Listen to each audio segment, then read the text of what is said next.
तुम उसी तरह तोते के रूप में भटको। नहीं नहीं, मुझे आजाद करो वरना मैं तुम्हें छोड़ूंगा नहीं। अब तुम मेरा कुछ भी नहीं बिगाड़ सकते। अब तुम जाओ यहां से और अब से ऐसे ही घूमो। अब तुम्हें पता चलेगा कि दूसरों को दर्द देने में कैसा महसूस होता है। इसके बाद वह राक्षस वहां से उड़ जाता है। मरचू और उसकी पत्नी सीता दोनों खुश हो जाते हैं। मरचू पहले की तरह काम करने लगता है। वह और उसकी पत्नी दोनों खुशी खुशी जिंदगी गुजारने लगते हैं।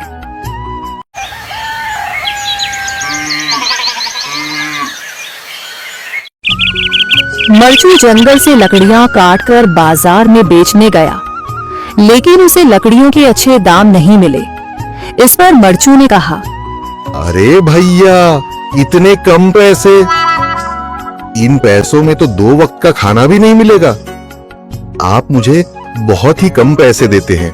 मैं इतनी मेहनत से लकड़ियां काट कर आता हूँ, लेकिन उनके पैसे मुझे बहुत कम मिलते हैं। भैया, तुम्हारी लकड़ियां होती ही इतनी कमजोर हैं कि मैं इससे ज्यादा पैसे नहीं दे सकता। तुम्हारी लकड़ियों के बस इतने ही पैसे बनते हैं। अरे भैया, कुछ ज्यादा कर दो ना। वो क्या है ना कि इन पैसों का तो कुछ भी नहीं आता। मैं अपनी जिंदगी कैसे गुजारूंगा? भैया, तुम जाकर अच्छी लकड़ियां लाओ, तभी इन लकड़ियों का अच्छा दाम मिल पाएगा, वरना इन लकड़ियों का तो यही दाम है। ये सुनकर मरचू बहुत ज्यादा परेशान हो गया और पैसे लेकर किराने की दुकान से सामान खरीदकर घर आ गया। घर पहुंचते ही मरचू की पत्नी सीता ने कहा, जी सामान ले आए आप? हाँ जी, सामान ले आया हूँ।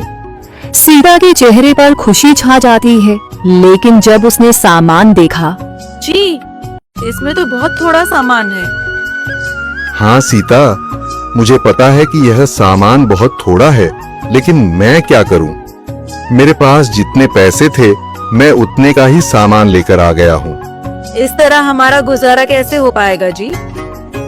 आपको तो पता ही है कि हम कितनी मुश्किलों से गुजारा करते हैं। हाँ हाँ, मुझे पता है, लेकिन मैं कर भी क्या सकता हूँ? मेरे पास इतने पैसे ही नहीं कि हम एक अच्छी जिंदगी गुजार सकें। इतनी मेहनत कर रहा हूँ, लेकिन फिर भी मेहनत का फल नहीं मिल रहा। इतनी मेहनत से अच्छी लकड़ी काट कर आता हूँ, लेकिन मुनासिब दाम नहीं मिलता। मैं तो बहुत परेशान हूँ। क्या करूँ? कहाँ जाऊँ? अरे जी, आप परेशान न हो, आप कोई और काम देख लें। मैंने कई बार काम तलाशने की कोशिश की, पर किसी ने भी मुझे काम नहीं दिया।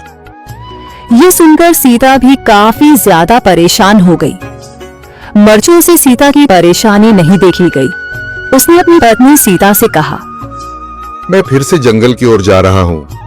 अरे जी, अभी मत जाइए ना, वैसे भी शाम हो रही है। आप कल चले जाइएगा, अभी मत जाइए। ठीक है, अगर तुम रोक रही हो तो मैं नहीं जाता। मैं कल चला जाऊंगा।